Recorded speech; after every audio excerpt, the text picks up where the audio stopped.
Hi everyone. Happy New Year. I've got some things to say to junior high and high school students and their parents about the politicization that is occurring in the public school system and what should be done about that. I have some very radical suggestions, I would say, which I am not putting forth lightly. I think that it is time for public school students and their parents to actively rebel against the indoctrination that is being offered in the guise of education. But before such a recommendation can be reasonably offered or considered by its recipients, some careful argumentation and review of recent events is in order. So please bear with me while I walk through that process. It's important to get these things right and not to rush. About a year ago, actually on September 27th, 2016, I made a series of videos. One of them criticized a new piece of federal legislation, Bill C-16. Bill C-16 is, and I'm reading this directly from the government website, an act to amend the Canadian Human Rights Act and the Criminal Code. Here's the summary. This enactment amends the Canadian Human Rights Act to add gender identity and gender expression to the list of prohibited grounds of discrimination. The enactment also amends the Criminal Code to extend the protection against hate propaganda set out in that act to any section of the public that is distinguished by gender identity or expression, and to clearly set out that evidence that an offense was motivated by bias, prejudice, or hate based on gender identity or expression constitutes an aggravating circumstance that a court must take into consideration when it imposes a sentence. Now, you may notice on careful reading that the Act modifies the Criminal Code to clearly set out that evidence that an offense was motivated by bias, prejudice, or hate extends the purview of what might constitute hate to a degree that's, I think, completely unacceptable, but that's the least of the problems with this bill. You can't really tell what the other problems are, though, unless you go read the policy guidelines that were established by the Ontario Human Rights Commission, which already guide interpretation of similar legislation in Ontario and would be used by the federal government's own admission to guide the interpretation of Bill C-16. Now, when I made the videos, I said as much. I said that there were two fundamental dangers to this bill. One was that because the Ontario Human Rights Commission is a radical and dangerous organization bent on producing the most punitive possible policies in the pursuit of its radical neo-Marxist postmodern agenda, that the legislation would introduce the possibility of persecution, or let's say prosecution, for so-called offenses that should never be considered within the proper domain of legal prosecution. Now, I also objected to the manner in which the relationship between biological sex, gender identity, gender expression, and sexual orientation was written into the Ontario Human Rights Commission's policies and therefore essentially into the law, pointing out that the law now demands that we consider those four different phenomena as essentially independent when they are in fact very tightly causally linked, and as well that the claim that's being made, both implicit and explicit, that those four sets of phenomena differ within each strata as a consequence of socialization, in fact, is also wrong, but also undermines the primary arguments that transsexual people and gay people use to buttress the reality of their identity, namely that they have a biological proclivity that directs them towards such identities, expressions, and orientations. I pointed all of those things out, and that we were in danger of legislating compelled speech in relationship to preferred pronouns, which are the pronouns that people who vary in their gender identity hypothetically want to use to be referred to. I pointed out that we were in danger of making compelled speech something required in Canada, so that for the first time in our history and in the history of the British common law, the government would be able to legislate the content of your speech, which is quite different than legislating what you can't say, which is already something that's very dangerous. There were a variety of consequences of making this video, which were much more dramatic than I presumed they might be, although I did know that Bill C-16 posed a genuine threat to the integrity of our state. Now, the first consequence was that a very large number of faculty members at the University of Toronto decided that I had made the campus an unsafe place by my statements and petitioned the university to do something about that. And then there were a number of demonstrations. And then the University of Toronto sent me 2 letters telling me that I was violating their policies and probably the law in Ontario, which was something I had warned about, by the way, because the law was written in such a dismal manner, an over-inclusive manner, to ensure that even criticizing it could be prosecuted under its guidelines, let's say.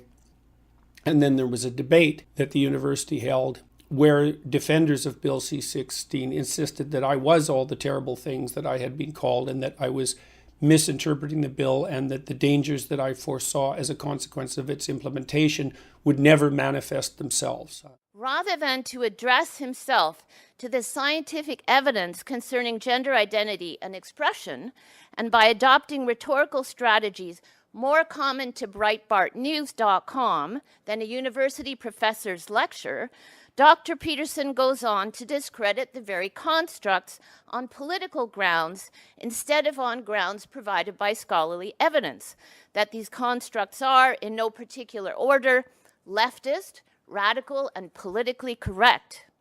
On the subject of pronouns and gender expression, Dr. Peterson is emphatic that, quote, "I don't recognize another person's right to determine what pronouns I use to address them. I won't do it." For the vast majority of people, he goes on to say, gender identity and sexual orientation, and I guess he means sex, are the same thing, end quote.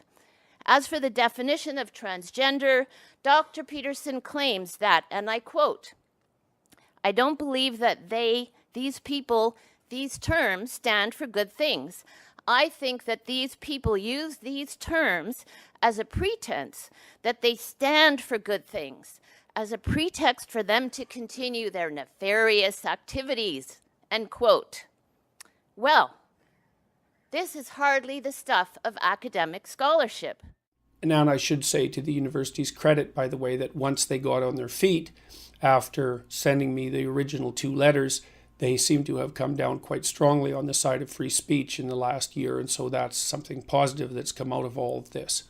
But the truth of the matter was that I am none of those things, and that I had read the bill and its surrounding policies extremely carefully, and what's worse, actually understood them, and that what I had done was merely communicate my understanding, and I would say my proper and accurate understanding of the bill to a public that was actually quite willing to take the time to investigate the issue and follow it carefully. The press initially was very ambivalent towards me, but as some of the leading journalists in Canada, including Christy Blatchford and Antonella Artuso, and eventually Conrad Black, and also Margaret Wenta early, listened to the videos that I had made and then actually read the policies in question.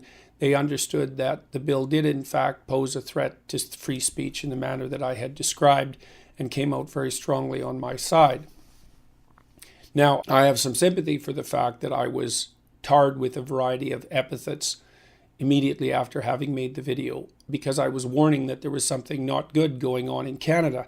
And whenever anybody warns that, you should be skeptical of them, because Canada has been a very stable and well-functioning state for a very long period of time. So when someone pops out of his rabbit hole or comes out of his swamp, let's say, and says there's something rotten in the state of Denmark, the proper response is, no, there's probably something wrong with you. And then the next investigative strategy is to say, well, here's a bunch of things that are typically wrong with people that have something wrong with them: bigoted, transphobic, racist, etc. Maybe you're one of those things, and so we'll throw those at you and see if they stick, because if they stick, then we don't have to pay any attention to the problem, and maybe it will go away. But the truth of the matter is that I was and am none of those things. I was fortunate because there was evidence that that was the case. I have videotaped virtually everything I've said to students in the entire 25 years of my university tenure. And so everything that I thought was a matter of public record. And I had posted it on YouTube in the form of hundreds of lectures. Not only is there nothing scurrilous and self-damning in those videos, it's quite the contrary. People have found the content extremely useful from a psychological perspective, and that's now up into the millions of people. And so it turns out that I'm not the bad guy. of the supporters of this bill's imagination. Now, the other tactic employed by the people who have been unhappy about what I have been saying is to assume that I'm an alt-right or even a far-right figure, which is an accusation that has been leveled at me many times in the last year, and there's also a reason for that. The reason for that is that the group of people to the right of the radical left is a very large group, and it includes everyone from socialists, say, of the classic 1970s type, all the way to the most far-right Nazis imaginable, who are all united in their opposition to the radical left's agenda, and thus form what you might describe as a group by default. Now, the fact that some of the members of a group by default are unsavory characters does not demonstrate that all of the members of that group are of that type. Now, it's very convenient for the radical left and much more straightforward than actually formulating arguments to assume that everyone who doesn't think exactly what they think is some sort of monstrous figure, but it happens to not be the case. There are many reasonable people, in fact, a vast majority of reasonable people who are firmly opposed to the agenda of the radical left, and it's completely unreasonable to lump them in with alt-right, far-right, and Nazi-type figures. Part of the reason that the postmodern neo-Marxists find themselves compelled to do so is because they believe that they are correct and that they have right on their side. And if it turns out that anyone reasonable is objecting, then the fact of that reasonable opposition would make it necessary for some things to be rethought. And so it's much easier, and I would also say much more gratifying to an inner sense of resentment and vengefulness, to merely tar everyone who doesn't agree with the same brush and the argument be damned. This brings us to the most fundamental reason why there has been such vociferous opposition generated in relationship to what I've been saying. And that's because I got the interpretation of Bill C-16 and its surrounding policies and the pernicious postmodern neo-Marxist doctrine that gave rise to it essentially correct.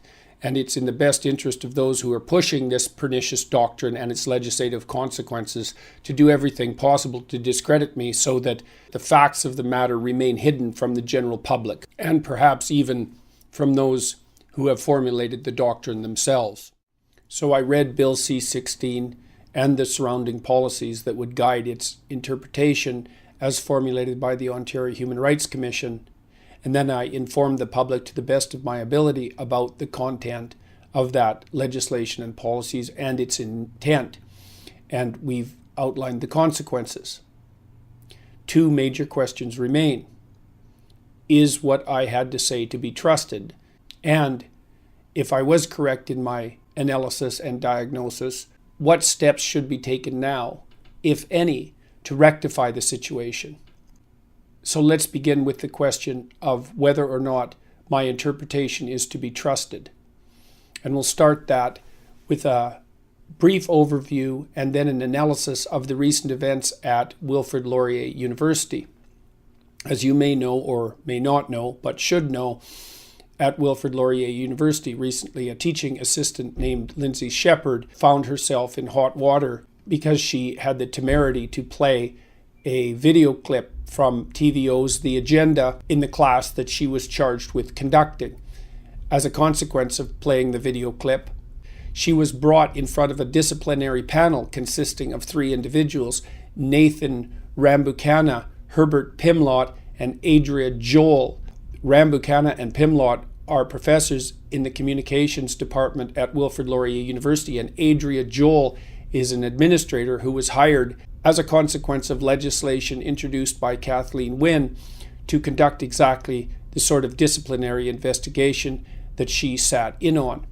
Now, Lindsay Shepherd had the presence of mind and the fear to tape the disciplinary hearing, and after the story about what had happened was released, Lindsay released the entire audio tape and caused a national and international scandal. I would be interested to see the original complaint or complaints because, I don't really have any context, as to what exactly their problem was. Sorry, can I, sorry to interrupt, but can I just ask Lindsay to maybe just provide us with a full thing? Sorry, Nathan, I don't. Yeah. I just like to hear the whole, like what took place. So if you would just give us the whole story, Yeah, and then sorry, but I just feel that because I'm just sitting in and Yeah. Okay, so we have to teach about grammar, and in the Peterson book there was a section about pronouns and using like gendered language. So I wanted to make it more engaging. So what I did is we were talking about in papers using they as like a singular, and then we were also talking about like his and hers and like how to construct sentences with that. And then to contextualize it, I brought up like a YouTube debate. So a debate with both sides, Jordan Peterson's sides and this fellow named Nicholas Matt, who's also a prof at U of T. Okay. And they... Do you have the name of the video? It was from the agenda with Steve Paikin.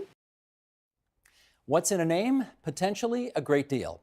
University of Toronto psychology professor Jordan Peterson has a fight on his hands after objecting to proposed legislation that he says would violate his freedom of speech by forcing him to address transgendered people using the pronouns of their choosing. Joining us now to better understand the issue and debate what's at stake. In Vancouver, British Columbia, Theron Meyer, transgender pundit and YouTuber. In the nation's capital, Kyle Kirkup, professor of law at the University of Ottawa.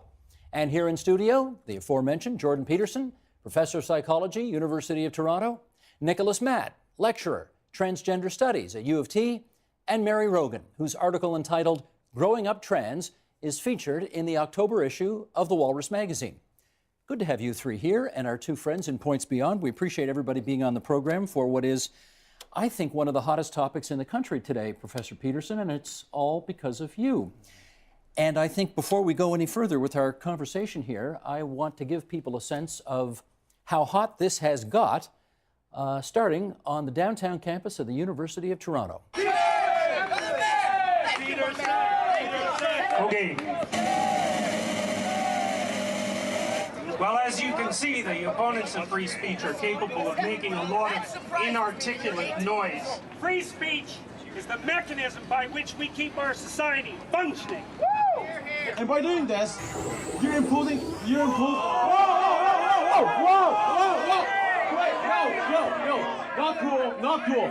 I'm going to post this online that you would like people to be more accommodating of trans people and people of color at your events in future. I would like there to be no violence. I'm a person of color and I felt very accommodating here. There have been multiple recorded instances of trans people killing themselves because they are not being integrated into society. If it wasn't for this law and I asked you to refer to me with they them pronouns, would you? Why do you have the authority to determine whether or not an individual is worthy of you using their pronouns? Like if I asked you, would you please use they them pronouns for me? What? It would depend on what I thought of your motivation. What hoops do you want us to jump through? Those are my pronouns. Okay, with indulgence of everybody else on the program, I'm going to start with Professor Peterson off the top here for a while because, as I suggested, you thought long and hard about this. You posted a few things up to YouTube because you had been thinking long and hard about it. 1.5 million hits later, Jordan, 1.5 million hits later, this has become a huge issue. So let's start there. Why did you post those views to YouTube in the first place? Well, there's proximate and distal reasons. The proximate reasons was because I received some correspondence from clients of mine who had been, I would say, persecuted in a variety of ways by people who were politically correct, and they sent me some documentation about Bill C-16 and the associated policy statements on the Ontario Human Rights Commission, which I read and was not very happy about. And also because the University of Toronto decided to make anti-racism and anti-bias training, so-called anti-racism and anti-bias training, mandatory, which I regarded as an inappropriate incursion into the domain of political opinion by the university administration. Have you taken that training yet? No, and I don't have to yet. It's the HR department personnel that have to take it. If they decide that you have to, will you? No way. Not a chance. Okay. And what's the other, you referred to persecution that friends or clients of yours had experienced, such as? Yeah, well, there are lots of places now where the workplace has become, I would say, excessively politicized, and so people who have viewpoints, and this also includes I would say, fairly radical leftist viewpoints, people don't feel comfortable at all in being able to use the language of their choice or to have even opinions about a variety of different things. Essentially, I guess what I'm asking is to lay the case out. What is it you find offensive about this legislation? Well, fundamentally, there were two things that really bothered me, although there have been other things I've thought about since. One was that I was being asked, as everyone is, to use a certain set of words that I think are the constructions of people who have a political ideology that I don't believe in and that I also regard as dangerous. What are those words? Those are the made-up words that people now describe as gender neutral. And so, to me, they're an attempt to control language and in a direction that isn't happening organically. It's not happening naturally. People aren't picking up these words in the typical way that new words are picked up, but by force and by fiat. And I would say by force because there's legislative power behind them. So and I don't like these made-up words, Z and Zer and that sort of thing. Okay, what about, they're not all made-up, quote-unquote made-up words. For example, they is one of them. Yeah, but to speak to an individual as they. Right, but we can't dispense with the distinction between singular and plural. I mean, I know that the advocates of that particular approach say that they has been used forever as a singular, and that's actually not correct. It's used as a singular in very exceptional circumstances. So we understand your views and where you're coming from. You decided to lay these views out in some YouTube discourses. Yes. You put them up. The response has been overwhelming. Did you anticipate that you would get this kind of feedback? No, there was no way of anticipating this. And I think you mentioned in the intro, you know, that this is a consequence of what I've done. And I don't think that's true. It's a consequence of the fact. I thought about it, and I think the right metaphor is that, you know, there's a large forest and it's been a hot, dry summer or maybe a drought and there's plenty of dead wood gathered and I lit a spark and you can't blame the forest fire on the spark. There is out there an appetite against political correctness, which is what you have described this as. In fact, your YouTube video is called Professor Against Political Correctness. But let's make sure we're all speaking the same language here. You would define that how? Political correctness. Well, I think it's a particular kind of ideological game, and I think the outcome is twofold. It's to make the player feel morally superior and also to take rather serious axe swings at the foundation of society. And so the game is identify a domain of human endeavor, note that there's a distribution of success. Some people are doing comparatively better and some people are doing comparatively worse. Define those doing worse as victims. Define those doing better as perpetrators. Identify with the victims, have yourself a set of enemies handy to vent your resentment on, feel good about it even though it didn't really require any work on your part, and then endlessly repeat. Jordan, let's do one more question here and then we'll get everybody else into the conversation. You know, of course, that since this story broke, you've been called a lot of things. Yeah. One of which is a transphobe. Yeah. Some people have accused you of using the free speech issue to mask what's really going on here, which is an attempt to deprive other people of what they believe are their legitimate rights. Well, and I want to give you the opportunity to speak to whether or not you are a transphobe. Well, I can tell you that I've received more letters from transsexual people supporting me than opposing me. And I never said anything really about transsexual people, about their existence, although that was the first thing that I was accused of doing. I didn't say that transsexual people didn't exist. I said that gender identity, gender expression, and biological sex do not vary independently, which they don't. And so this issue is in some sense only peripherally about transsexual issues. It's more centrally about gender issues. And then on top of that, and I think it's the biggest issue, is that it's a free speech issue. Okay, let us continue to explore all of those issues that you have just raised. And why don't we do this? Let's take a moment. We're going to explain a few basic things here.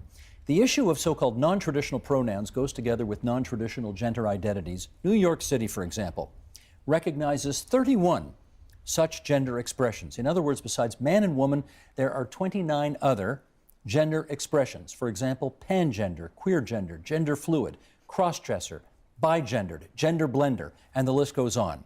And Nicholas, this is where I want to bring you into the discussion because you teach this. You teach trans studies. So if you would, give us a brief primer on so many gender identities that in your view require non-traditional pronouns. Basically, it's not correct that there is such a thing as biological sex. And I'm a historian of medicine. I can unpack that for you at great length if you want, but in the interest of time, I won't. So that's a very popular misconception. It was like a YouTube debate. It was 1 hour long, but I showed about 5 minutes. And then the students were very interested, I could tell. All of their eyes were on the screen. And after, when we had a debate, there were people of all opinions. And like from what I could see, it was a very friendly debate. Obviously, this person who had an issue did not express it to me. They just went straight to whoever. I don't really know what happened. So. Okay, just for some additional context, so you came from U of T, is that right? No. No, from SFU. From SFU. Okay, so you weren't like one of Jordan Peterson's students. No. Or anything like that. So just to give you some context about Jordan Peterson he is a figure that's basically highly involved with the alt-right. He lectures about basically like critiquing feminism, critiquing trans rights. I'm familiar. Like white supremacy. I follow him. I'm not critiquing you. Okay, so the thing is, can you shield people from those ideas? Am I supposed to comfort them and make sure that they are insulated away from this? Like, is that what the point of this is? Because to me, that is so against what a university is about. So against it. I was not taking sides. I was presenting both arguments. Okay. So the thing about this is, if you're presenting something like this, you have to think about the kind of teaching climate that you're creating. And these arguments are counter to the Canadian Human Rights Code. Ever since, and I know that you talked about C-16, ever since this passed, it is discriminatory to be targeting someone due to their gender identity or gender expression. So bringing something like that up in class, not critically, and I understand that you're trying to It was critical. No. I introduced it critically. How so? Like I said, it was in the spirit of debate. Okay, in the spirit of the debate is slightly different than being like, okay, this is like a problematic idea that we want to unpack. But that's taking sides. Yes. Like, it's taking sides for me to be like, oh, look at this guy. Like, everything that comes out of his mouth is BS, but we're going to watch anyway. Okay. So I understand the position that you're coming from and your positionality, but the reality is that it has created a toxic climate for some of the students. How many? It's great that... Ooh, like how many? Okay. One? May I speak? I have no concept of like how many people complained, like what their complaint was. You haven't showed me the complaint. Yes, I understand that this is upsetting, but there's also confidentiality matters. The number of people is confidential? Yes. Yeah. It is one or multiple students who've come forward saying that this is something that they were concerned about and that it made them uncomfortable. If this is, for example, a trans student, this is basically debating whether or not a trans student should have rights within one of their classes. And that's not something that is really acceptable in the context of the kind of learning environment that we're trying to create. It would be the equivalent of debating whether or not a student of color should have rights or should be allowed to be married. Do you see where how this is not something that's intellectually neutral, that is kind of up for debate? This is the Charter of Rights and Freedoms. But it is up for debate. But you're perfectly welcome to your own opinions. Mm-hmm. But when you're bringing it into the context of the classroom, that can become problematic, and that can become something that creates an unsafe learning environment for students. But when they leave the university, they're going to be exposed to these ideas. So I don't see how I'm doing a disservice to the class by exposing them to ideas that are really out there. And I'm sorry I'm crying. I'm stressed out because this to me is so wrong. It's so wrong. Can I mention the gendered violence, gendered and sexual violence policy? Yeah, please. So under that, gendered violence doesn't just include sexual violence, but it also includes targeting folks based on gender. So that includes transphobia, biphobia, homophobia. All those sorts of things are protected under the policy, and so those are things that Laurier has upheld as values, as well as the Ontario Human Rights Code. And so those are things that we're responsible for not impacting our students in that way, and not spreading transphobia in that way. Okay, so what I have a problem with is I didn't target anybody. Who did I target? Trans folks. How? By telling them ideas that are really out there? By telling them that? By telling them? Really? It's not just telling them in legitimizing this as a valid perspective, as this is another valid perspective. In a university, all perspectives are valid. That's not necessarily true, Lindsay. Well, this is something that's being debated in current society, and I don't feel the need to shield people from what's going on in society. Like, okay. To imagine that this is happening in university, it's just bad. Okay, so bad. Just to give you a context, also within all of this that is happening, Laurier's being blanketed with white supremacist posters currently.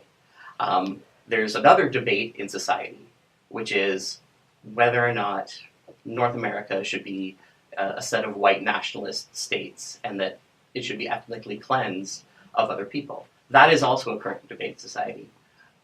Would you show something in your tutorial that you had, white supremacists and non-white supremacists debating whether or not other people should live in North America? Is that something that you would show? If that was related to the content of the week and we were talking about right-wing speech bubbles, maybe. Okay. It depends on the content. Like, I mean, if there's really ideas that are existing out there like that, then, I mean, look, the thing is, like, I don't see what's transphobic about showing a video of Jordan Peterson. He's a real person. He's out there.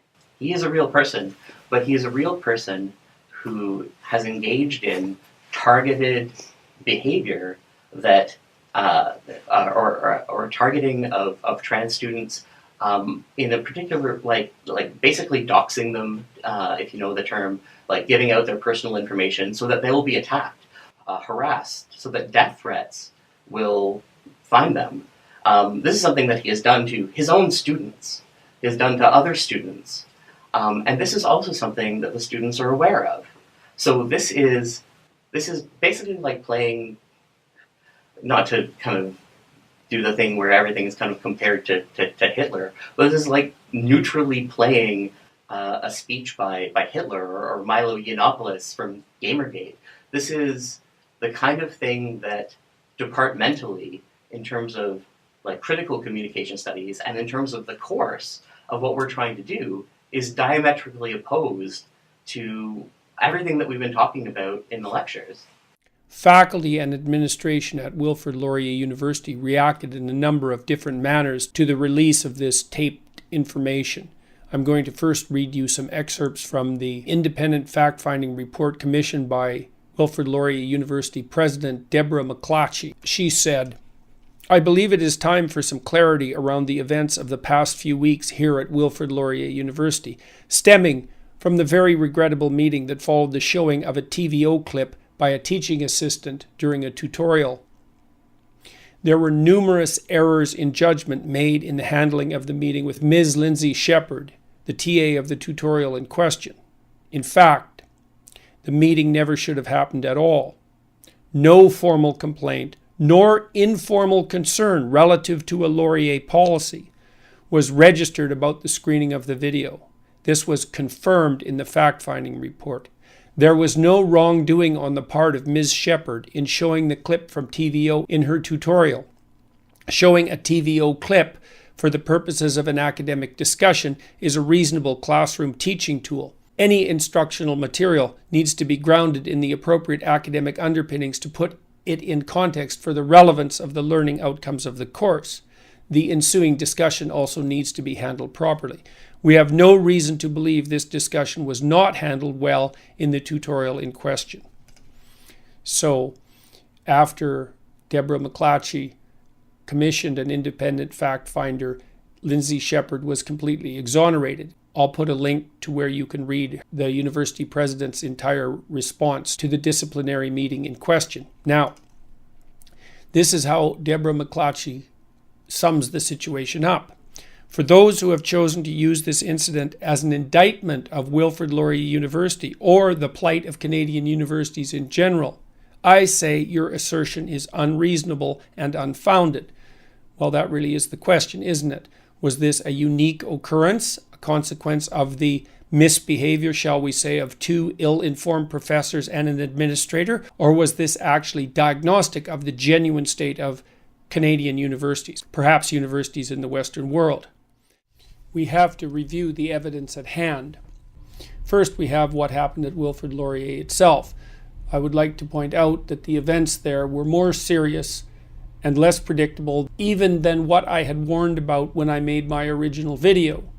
I assumed that people could be prosecuted for failure to use preferred pronouns, and I was objecting to that as an example of compelled speech, but I never imagined that a teaching assistant would be accused of breaking provincial and federal laws, Bill C-16 specifically, for daring to show a video about people discussing such issues on a public television station, and then also accused of being a transphobe, which is, let it be noted, now a crime under the criminal code provisions of Bill C-16.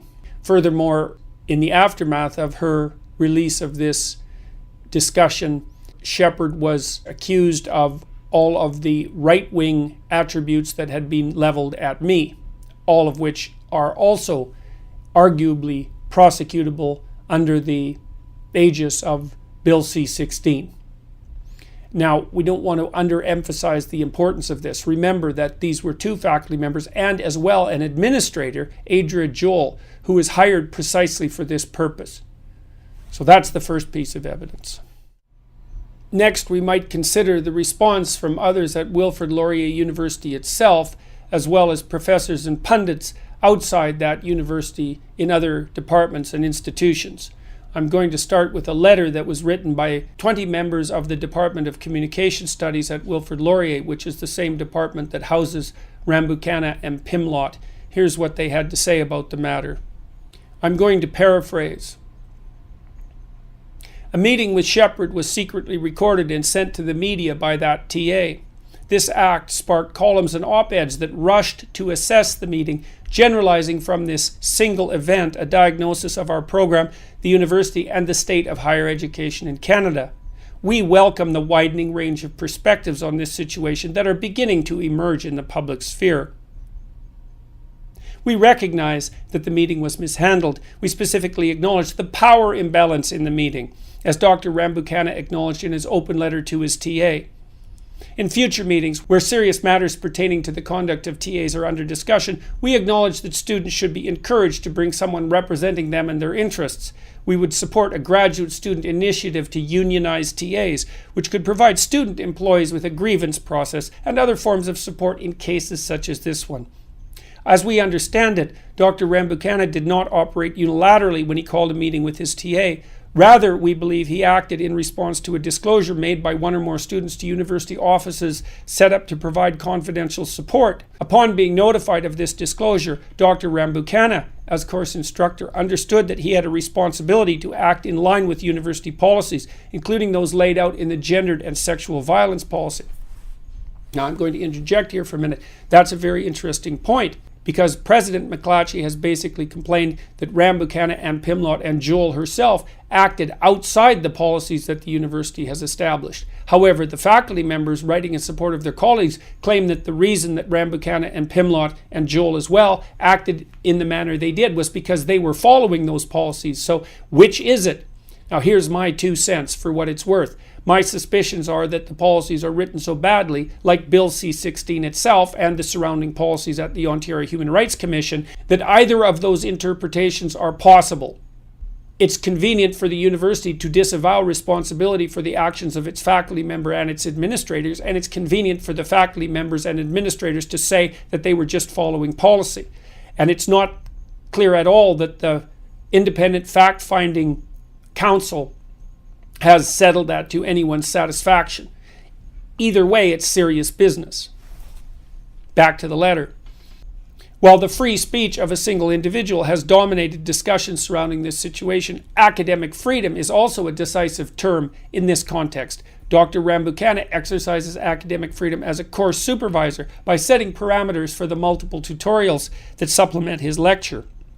It is within the scope of a supervising professor's academic freedom to have workplace meetings with TAs regarding how course material is taught. All right, so I have to interject again. It isn't obvious to me that this meeting with Shepherd constituted a normative workplace meeting with a TA regarding how course material is taught, and the fundamental reason for that is the appearance at the meeting of the administrator, Adria Joel, as well as the numerous accusations that were leveled at Shepherd. So I think that sentence is disingenuous at best. We maintain that the use of materials that invite controversy into the classroom need to be approached with pedagogical care and forethought. Public debates about freedom of expression, while valuable, can have a silencing effect on the free speech of other members of the public. We uphold the rights of trans, non-binary, and queer folk to be addressed in our classrooms in ways that they define. Those in positions of authority in the classroom, faculty, instructors, teaching assistants, are not sitting equally around the table with students. Instead, they have a responsibility to foster an environment of mutual respect and critical thinking, one wherein students should never feel that either their grades or their well-being could be impacted because of their gender, sexuality, race, class, or any other facet of their identity. We appreciate that our university has mechanisms through which students who feel unsafe, unfairly treated, or who have experienced intolerance in the classroom or otherwise in their role of students can make appeals and find support and resources to help them. We also acknowledge that we can do a better job of making students aware of these mechanisms. We are always so grateful when students do approach campus offices designed for reporting problematic classroom situations, as their courage makes us do our jobs better. We thank you for coming forward. You are such valued members of our community. Charges that our program shelters students from real-world issues or fosters classrooms inhospitable to discussing contentious issues from different vantage points seem to us simply preposterous. We reject efforts of those who have seized this episode as a strategic opportunity to disparage disciplines and scholars with commitments to improving social and economic equality within universities and in society at large. Commentary on this event in the press and social media has emboldened individuals who see themselves as noble defenders of free speech to intimidate our faculty and students, to the point that protective measures have been taken in an attempt to secure their safety. Okay, so another bit of commentary is necessary there. So there was a concerted effort made by the neo-Marxist, postmodern, radical leftist types to paint Lindsay Shepherd as the perpetrator and the faculty members and administrator who were involved in this issue as the true victims. And that's where this bit of conceptualization is coming from. Perhaps the most remarkable of such comments about Shepherd was broadcast on our national broadcaster CBC TV's Sunday Scrum, where a number of journalists, Vicky Moshama, John Ibbotson, and Susan Riley, were discussing People of the Year. It was Vicky Moshama that made the comments that I've clipped. John, who would your pick be? Another young woman, Lindsay Shepherd, who we have heard a lot about. She was the young teaching assistant at Laurier University who was called on the carpet for showing a video of Jordan Peterson, and it was the recording of that disciplinary hearing that went viral and that really exploded the whole issue of the debate that's occurring within the social sciences and humanities on the right of freedom of expression, the right of freedom of research versus the right of protection, the right to safe spaces, the right not to be subject to aggression. This is a virulent debate that's happening on university campuses across the country. Some of us have written about it in the past, but it has to be said, no matter where you are in this debate, it was Ms. Shepherd and that tape that blew this entire issue open and made it part of the national discourse. And for that, she deserves great credit. I have to disagree. I think that she is someone that exists, and I think a lot of people responded to her for the same reasons they tend to respond to things, which is that she's a young, crying white girl. But there are lots of moments in which the academic freedom conversation could have been had and has been skipped over serially, and I don't think that she's the appropriate person to have launched this conversation because, as it turns out, she leans hard right in some of her choices. Well, whether you like where she leans or not, we're having this debate here on this show now, and we're having it because of Ms. Shepherd. Back to the letter. Against this politics of revenge, we acknowledge the moral imperative to support and protect our colleagues and students. We urge our colleagues at Laurier and beyond to monitor carefully how this event has been framed and taken up. Another bit of commentary from me. I would also encourage colleagues at Laurier and beyond to monitor carefully how this event has been framed and taken up. I guess that's exactly what I'm doing now. We agree with Laurier's president that we live in an increasingly polarized world. Understanding the forces and discontent driving this polarization, including how they are at play in this situation and with what consequences, is a collective task in which we all have a stake. And 20 undersigned faculty and affiliate members of the Department of Communication Studies signed this.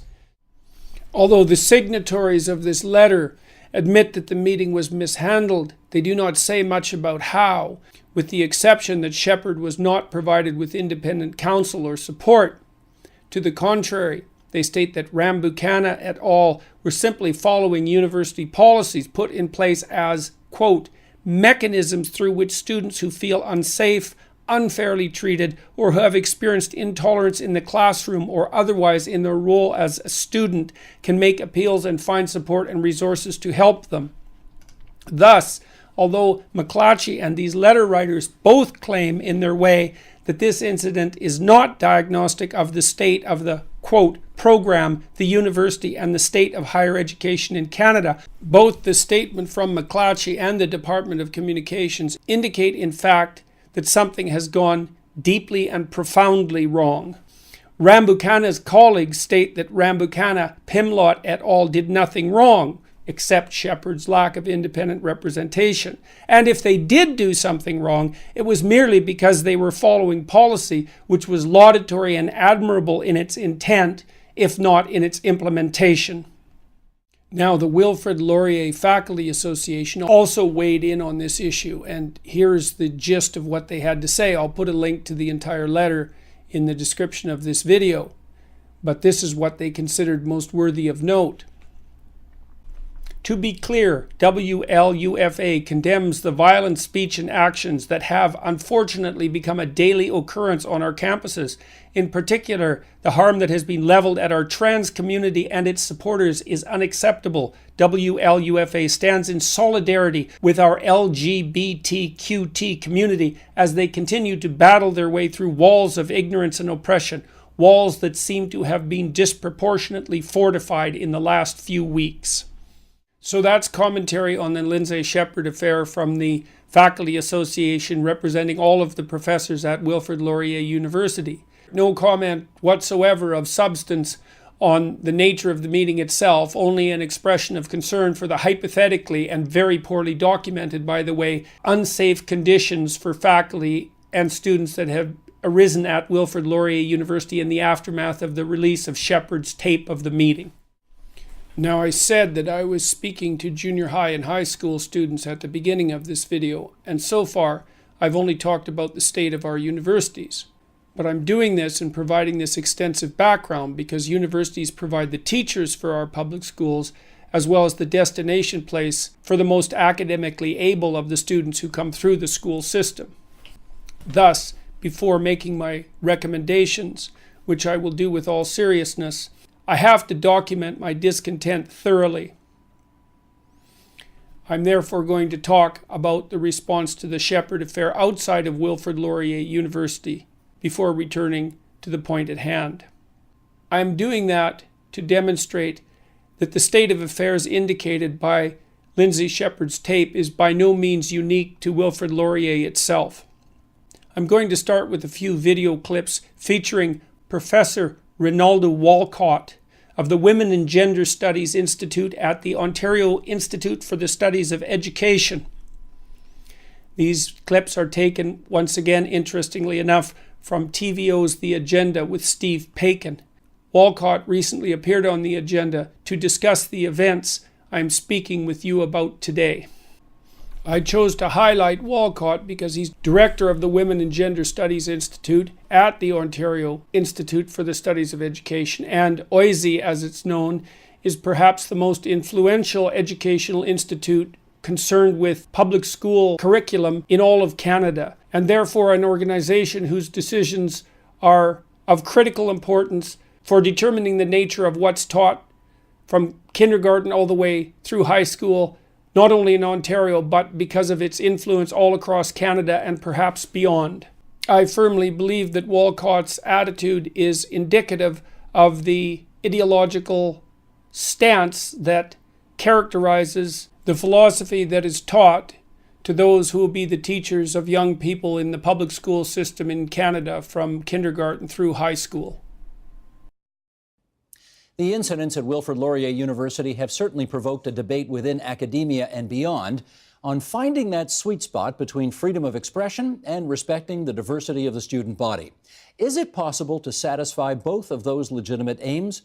Let's find out. Can we welcome, in alphabetical order, Shannon Day, Professor of Philosophy, University of Waterloo; Emmett McFarlane, Professor of Political Science, University of Waterloo; Thomas Merritt, Canada Research Chair in Genomics and Bioinformatics at Laurentian University in Sudbury; Janice Stein, Founding Director of the Munk School of Global Affairs at the University of Toronto; and Ronaldo Walcott, Associate Professor in Social Justice Education at OISE, the Ontario Institute for Studies in Education. Okay, so a couple of things. One is that I take the long view on this. So what we're actually seeing today in 2017 is a long cultural war that has been waged in the university. In the 60s, when women's studies, and I happen to be the director of women's studies at the same university as Janice, when women's studies and black studies broke into the North American University, there's been a consistent push against them from the 60s until the present. And part of this debate around free speech, around academic freedom, are ways to diminish the fundamental impact that women's studies and black studies and other ethnic studies has had on the university, all the way up to having women as presidents and women as vice presidents in our institutions. I teach difficult material all the time. My students, I don't have to give trigger warnings. I don't have to do any of that. It's not about what's in our books that's at stake here. It's about a reframing of the university where people like myself, Indigenous people, queer people, are making a demand on an institution that had hitherto previously locked us out. And we're saying that our voices matter too. And we're saying that the ways in which the languages of academic freedom and free speech have been framed within the context of the university has often provided pathways, in particular for straight white men, to say really cruel, harmful, hurtful things. And words do hurt. And now we're responding to that, and we're saying, no, this can't happen. This cannot happen in our workplaces where we come to study and so on. This is a cultural war that's being waged within a particular institution, and we should be extremely clear about that. This is a pushback against the ways in which academic scholarship has actually revealed the underpinnings of the university as a kind of white supremacist logic. Our senior administrators jump into PR mode, not to address what's happening inside the university, but to quell the shouting voices, largely of the right wing, outside the university. I see this every day at my university, the University of Toronto, with the ongoing Jordan Peterson matter, right? The response has not been to say, women's studies, black studies, African studies, these kinds of studies have been tremendous contributions to the university. Instead, there's been a profound silence, as though the work that folks who work in those areas do does not matter to the overall wealth and generative intellectual sphere of the university. And that is their fundamental flaw, that where we've seen our senior administrators become managers in favor of the donors, in favor of a scared right-wing mob. You never see the so-called left actually getting that kind of response from university administrators. Yeah, I actually don't agree with you, Ronaldo, on that. I think it's much more subtle and it's much more complex. Actually, the role of university administrators is not to get into those debates. What really matters is that all the programs you talked about, which are very important and from my perspective, a core part of the university, thrive, and faculty members and students feel free to come into the classroom and have these debates. The role of university administrators, fundamentally beyond everything else, and many of them are scholars in their own right, but their role in their current jobs is to protect those rights. But what I'm saying to you, Janice, is that often their silence is an abrogation of those rights. By their very silence, what they're saying is that some voices matter more than others within the context of the institution. I don't think that's true. Well, we fundamentally disagree on that. Let's look at what the University of Toronto, one concrete example, did when Jordan Peterson's work became very controversial. They did what a university should do. They organized a debate. They organized a debate that was fundamentally flawed. And Jordan Peterson, it was not even the question of Jordan Peterson's work, because he doesn't work in the areas that he's claiming to criticize. He has no expertise in them. If I, as a black faculty at the University of Toronto, had engaged in the kinds of things that Jordan Peterson engaged in, I am sure I would have been drummed out of the university. I think we're sidestepping the issue. The issue is really one about the role the university has played in helping to produce the very kinds of oppressions that many of us teach and research right now. The university is deeply implicated in producing certain kinds of logics of white supremacy. And if we don't grapple with that, then we can't actually begin to grapple with the claims that people who have been consistently oppressed and shut out, now entering into the university, are making claims on that institution to better respond to them. This is what this is fundamentally about. But also, I would say to you, Steve, that what happens is, it's not from women's studies and black studies that these kinds of things emerge from. It's usually from white male scholars, by the majority, often making claims about things for which they have no expertise in. And then we find the entire institution coming into place to support their right to speech. It's fundamentally a problem. Let's take your argument seriously and engage and say, if there are scholars in the university who have no expertise, as you claim, who are speaking and writing about things which they are not really qualified to speak about, it's precisely when there's free debate and academic freedom that kind of shoddy work is exposed. And that's where I want to agree with what it is. The marketplace of free ideas has not consistently worked for non-white people. We should be honest about that. Well, I think we're again, there's a confusion here. I think having, you call it marketplace, and I don't. I call it an agora, which is a different thing, but an open public square, not a marketplace, an open public square of free debate, not only for faculty members, where academic freedom has been, but for students. Students also have to feel free to say things that may be unpopular, may be unconventional, may be risky. But not illegal. No, of course not illegal, right? 200 years ago, we had marketplaces and agoras where people debated other people's humanity as well. Right now, what we do is in classrooms, we have people debating whether or not trans identities are viable identities. But that's how universities evolve, and that's how they improve. Exactly, and they evolve by also saying that some things are intolerable. What is the fear of saying that some forms of speech are intolerable in a world where we already have limits on speech? We've seen it happen in the university around BDS. We've seen it happen around Israeli apartheid. We've seen the university in many skillful kinds of ways limit speech. Clear that it's morally and ethically bankrupt, to put this in as harsh terms as I can, to debate other people's humanity. If we can't begin there, then there's something fundamentally wrong with the university as an institution. This seemed to be one of the confusing aspects of the situation at Laurier, insofar as one of the professors who was upbraiding the teaching assistant for the way she conducted the class didn't seem to understand what the Canadian Human Rights Code prevented or didn't prevent, covered or didn't cover. Do you wonder whether faculty need a bit of a refresher on what's legal or illegal in their classrooms? Let's say his name, Professor Rambakuhen, found himself in a very difficult situation. He's also an untenured man of color. And we know, I've been a professor for over 2 decades. I know that as a young, untenured black professor, when I had white TAs, they often felt that they could do the course better than I could too. And they often overstretched their own responsibilities as TAs. I am sure that in the context of this one particular incident, that there's much more surrounding that professor's own experience with this young white woman. That sheer race disempowerment speaks to these longer, deeper histories again, that the best academic and scholarly work in women's studies, black studies, and other, what I'm going to have to use this term, all disciplines have been raised in, which is that, we see that kind of response when it's a young white woman. We see that kind of response when it's a white woman in parliament, right? And it's not just about hypocrisy. It's about a long, embedded history of who matters, who counts. This is about a culture war where representative democracies have had to yield more space to people who've been normally shut out. And as we come into these institutions and we ask for their transformation, things are beginning to fray. Much of this is about the crisis of whiteness taking place in the context of the university. What's the crisis of whiteness? The crisis of whiteness is that white people are no longer allowed to simply say and behave in ways that they could, for instance, in the 50s in the context of the university. We now push back on it. We now call it illegitimate. We now call it intolerable. Now that we've talked about universities and those who teach the teachers, and the ideology that possesses them, say, we're going to move a little bit closer to the school system itself. I want to focus on the Elementary Teachers Federation of Ontario and the Toronto District School Board. These are institutions that are unique in some senses to Ontario, but I believe they are reflective or perhaps even lead the way in the development of the kind of curricula that are or soon will be used across Canada and the rest of the Western world, given how fast information now travels.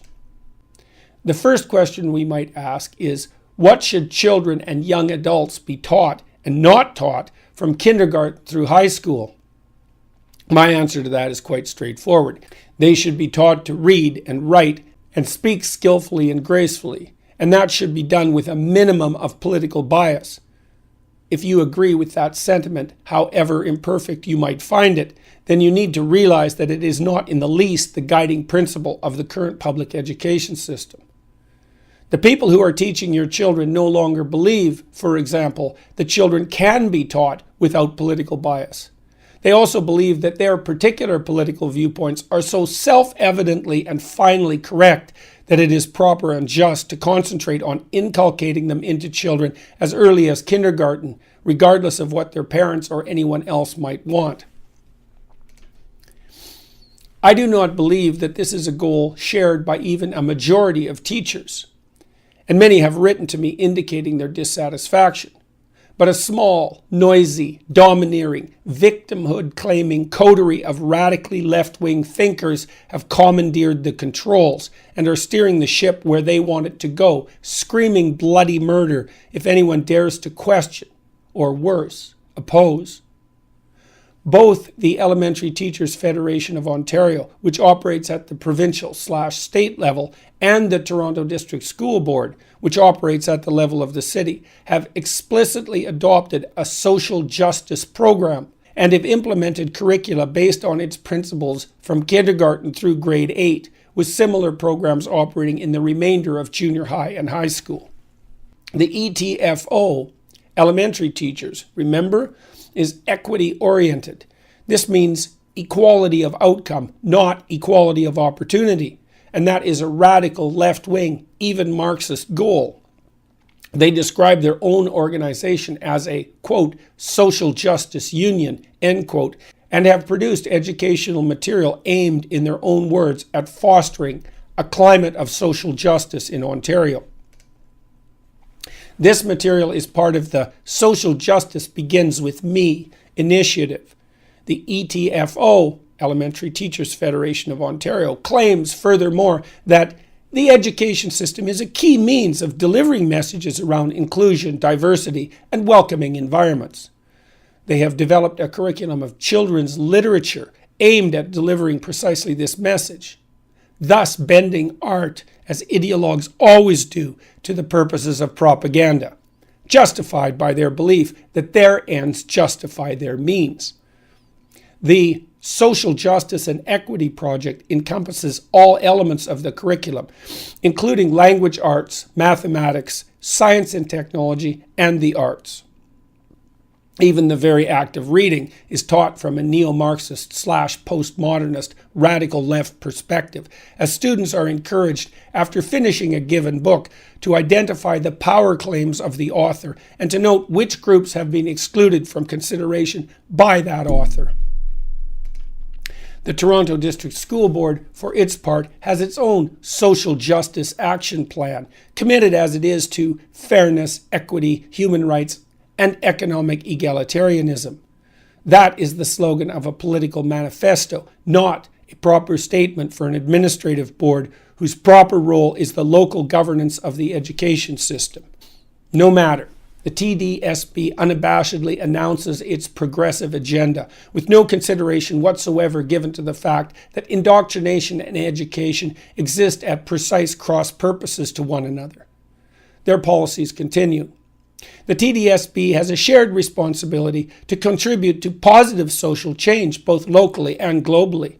Learning about and engaging in social justice issues such as equity, diversity, abuse against women, poverty reduction, and environmentalism will make school more relevant and meaningful for all students. It will also ensure, as much as this can be done by fiat, that students within the system adopt the political stance deemed appropriate by their administrators and teachers. Now, make no mistake about it, I know perfectly well that there is a need for right and left-wing viewpoints. The right has a proclivity towards counterproductive stasis and sameness, and has to be balanced by the more innovative thinking that is part and parcel of the psychological processes that also drive left-wing political belief. So my objection to the indoctrination of children by the state and city has nothing specifically to do with the dislike of the opinions of those who occupy what is, after all, half of the political spectrum. But the fact that such views are a necessary part of balanced public debate by no means justifies transforming public education into a system of indoctrination, and that is exactly what has happened. It has to stop, and it has to stop now. Many people have already discussed with me their intent to pull their children out of the public education system because of this transformation. But that is not the proper solution. The system belongs, after all, to the parents and children who use it, and it is not right that any faction bends its function to their own use. So, I'm going to recommend something radical. I have no idea how to set the universities right in any simple manner. As some of you know, I've started working on an online humanities university, but that is a major project, unlikely to bear fruit until years in the future. The humanities, as they stand, broadly speaking, geography, history, languages and literature, gender studies, cultural studies, as well as many of the social and applied sciences, anthropology, sociology, social work, as well as law and the faculties of education most specifically, are occupied by radical left neo-Marxists who will stay in their positions for decades into the future. The corruption that characterizes their academic practices has spread widely into the general culture, political and corporate as well as educational, although it is only the latter that concerns us at the moment.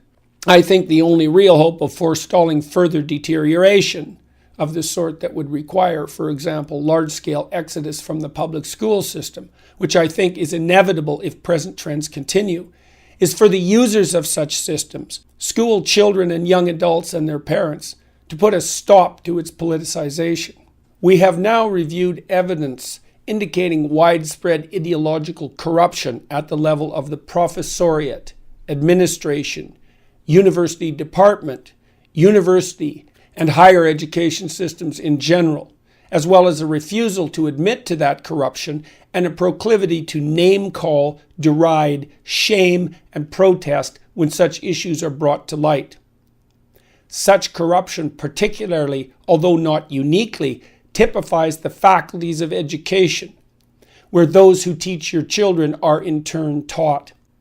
Because of this, the public education system has become politicized, and that politicization is broadening and deepening, presenting social danger in the form of the involuntary indoctrination of children, and compromising the proper function of public education itself, which is the creation of autonomous, self-governing, free-thinking individuals. So I am recommending the following concrete actions. Affected and concerned families should first discuss the issues and formulate a plan. I think the following 2 books are invaluable, one more proximally, locally, and one more distally. There's a book called Understanding Postmodernism by Stephen R. Hicks. The whole book provides a good introduction to the problem, but the first chapter in particular provides a solid overview. I think the Gulag Archipelago by Alexander Solzhenitsyn is also required reading for many reasons, not the least of which is his masterful analysis of the relationship between radical left-wing thinking and the absolute collapse into tyranny and catastrophe that characterized all such experiments in the course of the last 125 years.